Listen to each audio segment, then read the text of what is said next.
감사합니다. 오랜만에 첫째네 가정이 또 함께 와서 또 예배를 드리고 있습니다.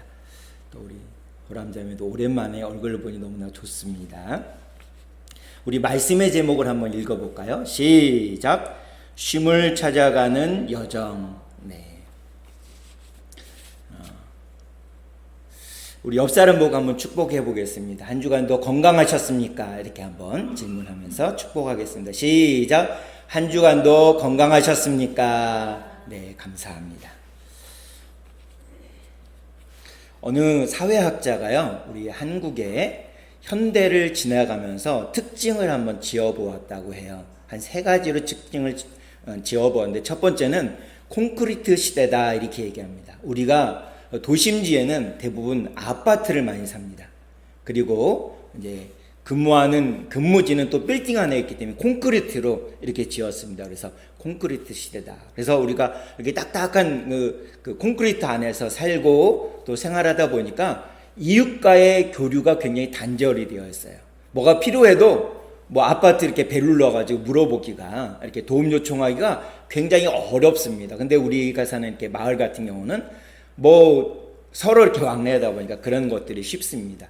그렇게 점점 살다 보니까 점점 사람과의 관계가 점점 단절되어지고 인정이 없어지는 그런 시대를 우리가 살아가고 있다. 그래서 콘크리트 시대다라고 단정을 내렸고요. 또 하나는 스피드 시대입니다. 우리나라 사람들을 기억하는 외국 사람들이 우리나라 사람들을 기억할 때 떠오르는 단어가 혹시 뭔지 아세요? 그 단어가 빨리빨리입니다. 빨리빨리. 뭐든지 빨리빨리 하는 거예요. 다리도 빨리빨리, 건물도 빨리빨리. 그러다 보니까 오래 가는 게 아니라 또 금세 다 무너집니다. 뭐라든지 빨리 하자. 빨리빨리. 뭐든지, 뭐 밥 먹는 것도 스피드 있게. 빨리빨리. 그래서 저희 나라가 이렇게 배달 문화도 다른 나라에 비해서 굉장히 발달되어 있고, 음식도 만드는 패스트푸드가 굉장히 발달되어 있다고 해요. 그래서 이렇게 스피드 시대에 살고 있습니다. 마지막 세 번째는 뭐냐면 스트레스 시대라고 합니다. 우리가 다 이 세상에 태어나서 살다 보면 누구나 다 성공하고 싶어요. 누구나 다 부러워할 만큼의 성공을 거두고 싶어 합니다. 근데 인구 중에 100%를 따져봤을 때 한 약 3%가 채 안 되는 인구가 성공을 한다 그래요. 나머지 약 97% 이상 되는 사람들은 어떻게 하느냐? 열심히 노력하는데 결과물이 좋지 않은 겁니다. 그래서 그것 때문에 또 살면서 스트레스를 또 너무 많이 받는 거예요. 그러니까 힘든 겁니다. 우리가 살아가는 이런 시대, 콘크리트 시대이고, 그 다음에 스피드 시대이고, 스트레스를 많이 받는 이런 시대를 살아갈 때, 우리가 이렇게 살아가는 여정 가운데 쉼을 찾아가는 여정을 살아가고 있습니다. 이럴 때 주님은 우리에게 무엇이라고 말씀하고 싶어 하실까요? 오늘 본문을 통해서 우리 한 세 가지만 기억해 보기를 원합니다. 먼저 무거운 짐을 지고 숨을 헐떡이면서 살아가는 쉼을 찾아오는 첫 번째 여정에 있는 우리에게 주님은 뭐라고 말씀하시냐면 내게 오라 말씀하십니다.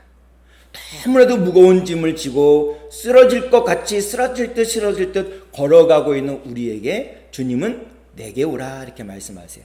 오늘 본문 말씀 28절의 말씀을 우리 개역개정 성경으로 한번 읽어보겠습니다. 앞에 PPT를 보시고 같이 읽으셔도 됩니다. 함께 읽겠습니다. 시작.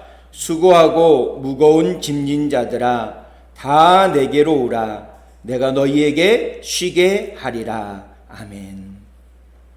여기 본문에 보면 수고하고 무거운 짐이라는 표현이 있습니다. 이건 과연 무엇일까요? 수고하고 무거운 짐을 진 사람들은 과연 누구를 가리킬까요? 우리가 인생에 지는 짐은 한 세 가지로 대략 구분할 수 있다고 합니다. 첫 번째는 어떤 거냐면 육체적인 짐입니다. 우리가 이 짐이 너무 무거워서요, 쓰러질 때도 있고 좌절할 때도 있고 낭망할 때도 있습니다. 너무나도 힘든 거예요. 겉보기에도 너무 무겁습니다. 이 삶의 무게가 너무나도 무거워서 뭐 나이를 따지지 않고 다 이 삶의 무게가 너무 무거워서 지쳐서 쓰러질 것 같아요. 어떨 때는 왜 내가 이 무거운 육체적인 짐을 지고 갔는지도 모를 때가 많습니다. 삶의 이유를, 왜 살아야 되는지 이유를 모를 때가 너무나도 많아요. 이 육체적인 짐보다 더 무거운 짐이 있어요. 그게 뭐냐면 마음의 짐입니다. 마음의 짐. 우리가 살아가는 데 있어서 병이 예전에는 몰랐던 병들이 정말 많아요. 근데 이 병이 내 몸에 질병이 들면 내 몸만 아픈가요? 그렇지 않습니다. 마음도 너무 아파요. 내 이 병 때문에 혹시 내 형제에게 짐이 되지는 않을까? 내 자녀들에게 어려움은 주지 않을까? 우리 부모님에게 근심은 되지 않을까? 이런 마음의 짐을 또 진다라는 것입니다. 근데 마지막 육체적인 짐과 그 다음에 마음의 짐보다 더 무거운 짐인데 그것이 바로 죄의 짐입니다. 이 땅에 오고 오는 많은 세대들은요, 이 땅에 살아가는 동안에 우리는 연약해서요, 죄를 질 수밖에 없는 그런 존재들입니다. 크고 작은 그런 것들은 있지만 우린 다 죄를 짓습니다. 뭐 어떤 사람은 행위로서 죄를 짓기도 하고, 어떤 사람은 눈으로서 죄를 짓기도 하고, 어떤 사람은 말로 죄를 짓기도 하고, 어떤 사람은 마음으로 죄를 지을 수도 있다라는 것입니다. 이런 죄의 짐을 우리가 갖고 살아가요. 그러다 보면 어떻게 하냐면 삶의 목적을 잃어버릴 수도 있습니다. 내가 어디를 향해서 살아가고 있는지, 무엇을 위해서 살아가고 있는지 그 목적을 상실해 버릴 수도 있습니다. 육체적인 짐, 마음의 짐, 죄의 짐을 다 합쳐서 오늘 본문 말씀에서는 뭐라면 수고하고 무거운 짐이라고 표현하고 있습니다. 그러면 수고하고 무거운 짐을 지고 하루하루 근근히 어렵게 살아가고 있는 우리에게 주님은 뭐라고 말씀하시나요? 그 무거운 짐 네가 지지 말고 내게 맡겨라. 내게 다 나오라. 주님은 오늘 본문에 우리에게 이렇게 말씀하고 있다라는 것입니다. 우리가 지고 있는 너무나도 무거워서 금세 무너질 것 같고 쓰러질 것 같은 이 육체적인 짐, 마음의 짐, 죄의 짐을 내려놓으려면 어떻게 해야 될까요? 우리는 주님께 나아가야만 됩니다. 주님께 그걸 맡기고 주님께 던져드려야 돼요. 우리가 그걸 지고서는 해결이 안 됩니다. 우리가 진다고 뾰족한 수가 있지 않아요. 그래서 예수님께서는 수고하고 무거운 짐을 내려놓으라고 우리에게 말씀하고 있습니다. 네가 지고 있는, 네가 감당할 수 없어서 너무나도 무너질 것 같고 어려워서 힘들어하고 있는 그 짐 내려놔. 내게 내려놔라. 내게 가지고 와라. 이렇게 말씀하고 있습니다. 많은 사람이 현대를 살아가는 많은 현대인들이요, 이 육체적인 짐, 마음의 짐, 죄의 짐이 너무 무거워서 극단적인 선택을 하는 사람들이 굉장히 많습니다. 통계를 보니까요, 하루에 40명씩 극단적인 선택을 한다고 그래요. 어쩌면 더 많을지도 모릅니다. 통계에 잡히지 않아. 너무나도 이 짐이 큽니다. 우리가 그것을 내려놓지 않으면 우리는 진짜 쉼을 얻을 수 없다라는 것입니다. 그걸 내려놔야 우리가 진정한 쉼을 얻을 수 있습니다. 이것이 그 짐을 주님의 무릎 앞에 내어놓고 주님께 드릴 때 우리 쉼을 찾아가는 첫 번째 여정인 것입니다. 쉼을 얻으려면 어떻게 되느냐? 내가 지기 너무나도 버겁고 무거운 이 짐, 육체적인 또 마음으로 또 죄의 짐을, 바로 그 짐을 모두 주님 앞에 내려놓아야만 한다는 사실인 것입니다. 죄를 짊어지고는, 이 짐을 짊어지고는 우리가 쉼을 얻을 수가 없어요. 그래서 본문 28절은 예수님께서 이렇게 말씀하십니다. 수고하고 무거운 짐진 자들아 다 내게로 오라. 내가 너희를 쉬게 하리라. 주님께 가야 됩니다. 주님을 만나야만 합니다. 주님을 부르짖어야만 됩니다. 그래야 우리에게 진정한 쉼이 있을 수 있다는 것입니다. 누가복음 5장에 보게 되면요, 예수님이 수제자인 베드로와 만나는 장면이 나와요. 베드로의 직업이 뭔지 아시죠? 어부잖아요. 밤새도록 그물질을 했어요. 밤새도록 그물질을 했는데 누가복음 5장에 보니까 아침이 되도록 이 어부인, 평생 갈릴리 호수에서 이 어부로 살았던 이 베드로가요, 고기 한 마리도 잡지 못한 거예요. 그는요, 그 지역에서 이름을 들으면 다 알 수 있을 정도로 유명한 베테랑 어부였습니다. 그래서 성지순례 가시는 분들은요, 이 베드로 고기를 꼭 먹어본다 그래요. 그걸 구워서 이렇게 판매하는데 그 고기를 꼭 먹어본다 그래요. 어떤 고기인지 잘 모르겠지만 하여튼 그만큼 유명할 정도로 베드로는 베테랑 어부였어요. 근데 그가 고기를 못 잡았어요. 그럼 그날은 고기 잡는 일을 실패한 겁니다. 따지고 보면 업으로서 그날 하루는 망한 거예요. 근데 중요한 건 뭐냐? 자기가 제일 잘하는 일, 제일 자기가 자부심을 느낄 수 있는 이 물고기를 잡는 일에 실패하고 망했을 때 베드로는 누굴 만나느냐? 자기의 인생의 주인이신 예수님을 정면으로 만났다라는 사실인 것입니다. 자기가 갖고 있는 무거운 짐을 지고 있을 때 예수님을 정면으로 만나고 나니 베드로는 변화가 되었다라는 것입니다. 우리는 다 눈에 보이지 않는 육체적인 짐, 마음의 짐, 죄의 짐을 다 짊어지고 살아요. 이런 사람들이 예수님을 정면으로 만나면 어떻게 되느냐? 인생이 변화가 되어집니다. 그것도 완전히 변화되는 180도 변화되는 인생을 살아가게 되어진다는 것입니다. 그래서 예수님께서는 수고하고 무거운 짐을 지고서 고생하고 있는 우리들에게 쉼을 찾는 여정 가운데 있는 우리에게 이렇게 말씀하십니다. 수고하고 무거운 짐진 자들아 다 내게로 오라. 그런 삶을 살아가는 우리 모두가 되길 주님의 이름으로 축복합니다. 쉼을 찾아가는 다음 여정은 뭐냐? 바로 예수님께 나아가는 것입니다. 쉼을 찾아가는 첫 번째 여정이 예수님 앞에 예수님께 내 짐을 드리는 것입니다. 그 다음 여정이 예수님께 내 발걸음을 내딛는 거예요. 예수님이 나에게 불러주셨어요.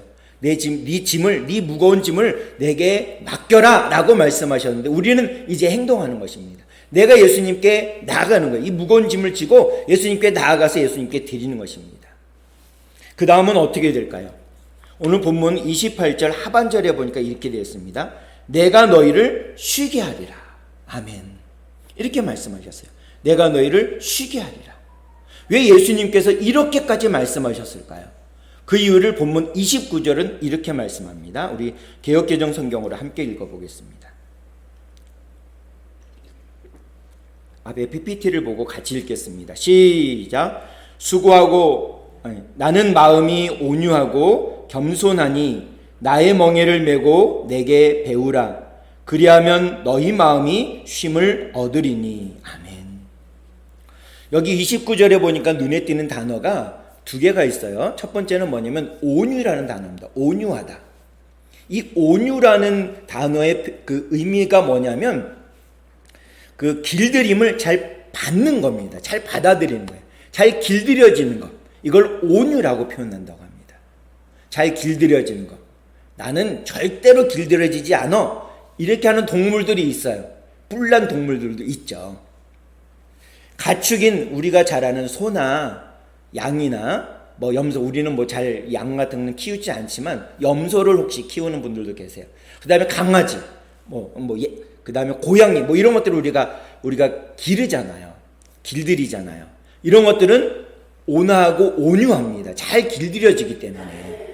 근데 어떻습니까? 사자, 호랑이, 표범, 늑대, 이런 것들을 길들여서 사는 사람들이 있지만 대부분 그렇지는 않잖아요. 이거는 길들여지지 않는 아주 사나운 동물입니다. 포악합니다. 야생성이 굉장히 들끕니다. 그래서 쉽게 길들여지지 않아요. 쉽게 길들여지지 않기 때문에 어렵습니다. 잘 길들여진 동물들은 다 온유합니다. 성령의 은혜로 하나님께 순종을 잘하는 사람을 주님께서는 어떤 사람이다 라고 표현하냐면 온유한 사람이다 라고 표현합니다. 그렇지 못한 사람들도 있어요. 하나님의 말씀에 순종하지 못하고 주님의 말씀으로 변화되어지지 않은 그런 사람들도 있습니다. 교회 안에도 그런 사람들이 있어요. 근데 그런 사람들 자기 마음대로 신앙생활합니다. 자기 멋대로 살아가는 사람들이에요. 순종하고 예수님을 잘 따르는 온유한 사람을 예수님은 다 품어주시고 받아주신다라는 것입니다. 그러한 온유한 사람에 대해서 시편은 이렇게 말씀하고 있습니다. 시편 37편 11절의 말씀을 제가 읽어드리겠습니다. 그러나 온유한 자들은 땅을 차지하며 풍성한 화평으로 즐거워하리로다. 아멘. 또 베드로전서 5장 6절은 이렇게 말씀하고 있습니다. 우리 같이 읽도록 하겠습니다. 시작. 그러므로 하나님의 능하신 손 아래에서 겸손하라. 때가 되면 너희를 높이시리라. 아멘. 오늘 본문 29절에도 겸손이라는 단어가 나오고 베드로전서 5장 6절에도 겸손이라는 단어가 나옵니다. 이 겸손의 의미는 뭐냐면요, 하나님의 능하신 손을 인정하고 받아들이는 것입니다. 이게 겸손이에요. 내가 할 거야 라고 하는 것이 아니라 하나님이 행하시는 일을 잠잠히 바라보고 거기에 순종하는 것이 바로 이 겸손이라는 것입니다. 하나님을 높이고 나를 낮추는 것이 겸손입니다. 하나님이 일하시는 것을 인정하고 받아들이는 것, 이게 무엇이냐? 바로 겸손이라는 것입니다. 이런 사실을 언급한 말씀이 빌립보서 4장 11절에서 13절까지 이렇게 기록하고 있습니다. 제가 읽어드리겠습니다. 내가 궁핍함으로 말하는 것이 아니니라. 어떤 형편에든지 나는 자족하기를 배웠노니 나는 비천에 처할 줄도 알고 풍부에 처할 줄도 알아. 모든 일 곧 배부름과 배고픔과 풍부와 궁핍에도 처할 줄을 아는 일체의 비결을 배웠노라. 내게 능력 주시는 자 안에서 내가 모든 것을 할 수 있느니라. 아멘. 한 구절 더 보겠습니다. 요한복음 14장 6절의 말씀 우리 같이 읽겠습니다. 시작. 예수께서 이르시되 내가 곧 길이요 진리요 생명이니 나로 말미암지 않고는 아버지께로 올 자가 없느니라. 아멘. 방금 읽었던 빌립보서 4장 11절에서 13절의 이 말씀으로 사도 바울을 하나님께서 훈련시켜서 이런 사람이 되었어요. 자족할 줄 아는 사람. 그는 세상 학문으로 치면 박사학위를 여러 개 받을 정도로 공부를 아주 잘했던 탁월한 사람이었습니다. 그래서 당시에 최고의 권력자에게 충성하며 일을 했던 사람인데 그가 주님을 만나서 이렇게 변화되어졌습니다. 그리고 요한복음 14장 6절에 보면 예수님을 통해서 예수님이 우리의 길이고 진리고 생명이라고 말씀하고 있습니다. 예수님 한 분을 붙들면 우리가 얻어야 될 진정한 쉼을 있는 천국에 우리가 갈 수 있다는 것입니다. 아까도 말씀드렸듯이 누가복음 5장에서 베드로가 밤새도록 고기 한 마리 못 잡았습니다. 그때 예수님이 아침에 나타나셔서 깊은 데에 그물을 던져라 이렇게 말씀하셨어요. 그때 누가복음 5장 5절에서 베드로는 이렇게 고백을 합니다. 제가 읽어드릴게요. 선생님, 우리들이 밤이 새도록 수고하였으되 잡은 것이 없지만은 말씀에 의지하여 내가 그물을 내리리이다. 아멘. 베드로는 물고기를 잡는 전문가인 그 어부입니다. 예수님은요, 공생애를 시작하기 전까지는 무슨 일을 하셨냐면 직업이 뭐냐면 이 가구를 만드는 목수였어요. 목수. 그래서 가구를 고쳐주세요 그러면 가서 고쳐주기도 하고, 그래서 가정에 어머니를 모시고 동생들을 돌보는 가장의 역할을 했습니다. 그러니까 물고기 잡는 전문가는 베드로예요. 근데 베드로가 밤새 그물질을 했는데 물고기를 하나도 못 잡았는데 물고기 잡는 거에 문외한인 예수님이 깊은데 그물을 던지라고 할 때 베드로가 뭐라 하냐면 자기 경험치를 주장하지 않았어요. 예수님, 내가 이만큼 고기를 잡아보았는데 이 몇 년 동안 내가 고기를 잡았는데 나보다 경험 없으니 당신의 말을 내가 듣겠습니까? 라고 경험치를 자랑하지 않고 뭐라 하냐면 말씀에 의지하여 밤이 새도록 수고하였을 때 잡은 것이 없지만 말씀에 의지하여 그물을 내렸다라고 말씀하고 있어요. 예수님의 말씀을 의지하면 우리에게 진정한 쉼을 얻을 수가 있습니다. 예수님의 말씀을 의지하면 온유하고 겸손한 것이 우리에게 찾아오게 됩니다. 우리의 모습이 그렇게 변화되어집니다. 그래서 주님의 백성들은 하나님의 말씀을 듣고 온유와 겸손한 마음으로 진정한 쉼을 얻게 되어지는 줄 믿으시기를 축복합니다. 마지막 쉼을 찾아가는 마지막 여정은 뭐냐? 바로 예수님이 주시는 멍에를 매는 것입니다. 무거운 짐을 지고 숨을 헐떡이며 쉼을 찾아가는 여정을 찾아가는 우리들에게 예수님은 내게 오라, 다 내게 오라 말씀하셨습니다. 그 다음에는 예수님께 나아가는 발걸음으로 내딛는, 첫 발걸음을 내딛는 그런 우리의 쉼을 찾아가는 여정으로 나아갑니다. 마지막 퍼즐은 뭐냐? 예수님이 우리에게 각자에게 주시는 그 예수님이 주시는 멍에를 매는 것입니다. 오늘 본문 30절에서는 예수님이 이렇게 말씀하세요. 우리 개역개정 성경으로 함께 읽어보겠습니다. 시작. 이는 내 멍에는 쉽고 내 짐은 가벼우니라 하시니라. 또 오늘 본문 29절 하반절에 보면 이렇게 기록되어 있습니다. 개역개정 성경으로 제가 읽어드리겠습니다. 나의 멍에를 베고 내게 배우라. 그리하면 너희 마음이 쉼을 얻으리니. 아멘. 소에게 멍에를 메울 때요, 밭을 갈게 하고 해야 되니까 멍에를 메울 때 어떻게 하면 코투레를 끼잖아요. 코에다가 이렇게 뭐를 딱 끼면 이 소가 아무리 힘이 세도 사람의 통제를 따릅니다. 아이가 그 끈을 잡고 끌어도 이 소는 따라가게 되어 있습니다. 그만큼 약점이 된다는 거죠.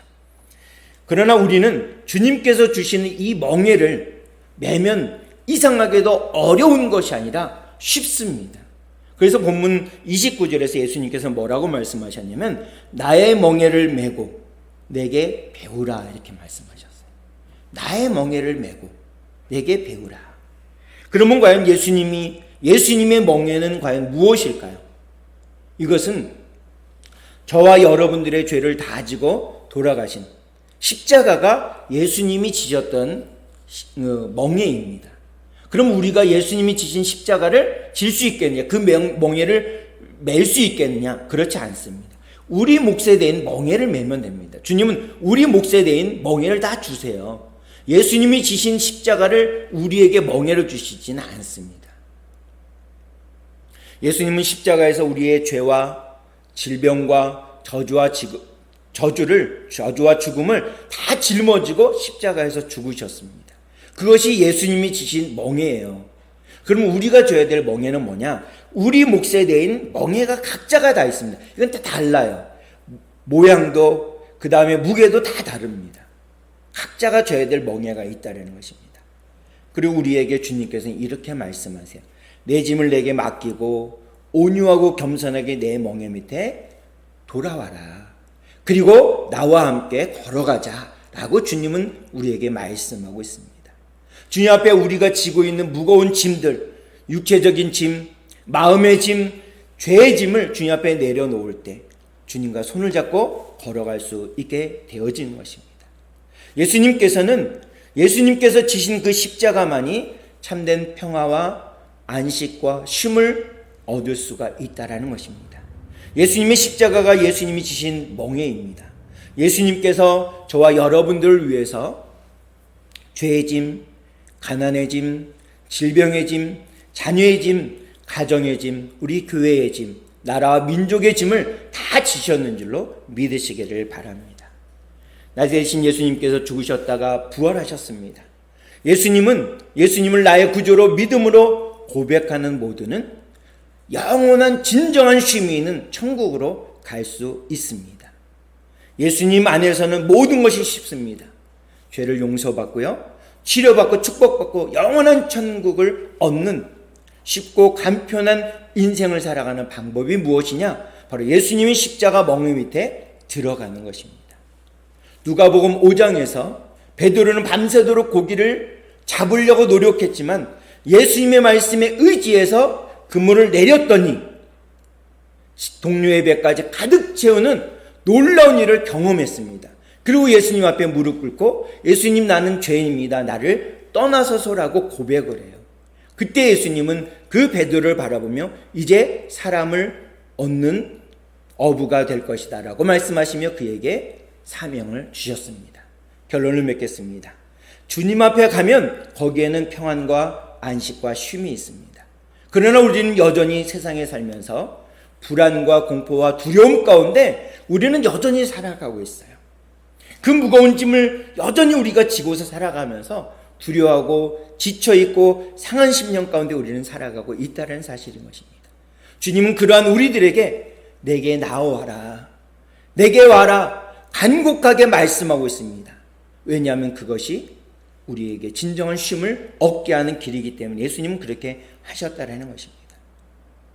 그러나 예수님 앞에 가면 예수님께 주신 은혜를 깨닫고 예수님께 의지하며 마음과 몸의 진정한 쉼을 찾게 되는 것임을 기억하며 이번 한 주간 사순절 세 번째 주간에 주님이 주신 오늘의 말씀을 기억하면서 마음속에 품고 승리할 수 있는 우리 모두가 되길 간절히 소망합니다. 이제 우리가 걸어가게 되는 쉼을 찾아가는 여정에 있는 이 땅의 모든 그리스도인들, 이 땅에서 살아가고 있는 모든 그리스도인들, 예수님께서 제공하시는 진정한 쉼을 붙들고 진정한 쉼 안에서 누리면서 살아가는 귀한 삶, 복된 삶이 되기를 주님의 이름으로 축복합니다. 그 마음을 가지고 우리 결단기도 함께 드리겠습니다. 함께 드리겠습니다. 시작. 하나님 아버지, 저는 죄인입니다. 어디에서 와서 왜 살며 어디로 가는지 알지 못하고 방황하며 살았습니다. 저의 죄를 위하여 십자가에서 죽으시고 부활하신 예수님을 제 구주로 모셔드립니다. 이제 저는 하나님의 자녀가 되었습니다. 지금부터 영원토록 주님과 함께 살겠습니다. 예수님의 이름으로 기도드립니다. 아멘. 기도하겠습니다. 참 좋으신 하나님, 감사를 드립니다. 진정한 쉼을 향한 삶의 여정 가운데 때로는 육체의 짐 때문에, 때로는 마음의 짐 때문에, 때로는 죄의 짐 때문에 허덕허덕하며 어렵게 살아가고 있는 저희들에게 주님은 말씀하셨습니다. 내게 와라. 다 내게 와라 말씀하셨습니다. 이제 저희는 발걸음을 뛰며 주님께 나아가고자 합니다. 주님이 주시는 멍에를 메고 주님이 인도하시는 진정한 쉼을 누리기를 원합니다. 그 주님이 두 팔 벌려 우리를 향해 뻗으신 그 팔을 잡고 주님 품에 영원히 안기어 주님이 우리에게 베푸신 진정한 쉼을 누릴 수 있는, 그래서 천국으로 향해 달려나아갈 수 있는 저희 모두가 될 수 있도록 인도해 주시옵소서. 예수님의 이름으로 기도하옵나이다. 아멘. 마음속에 그친 사랑 주의 사랑을 알아 슬픈 마음 있을 때에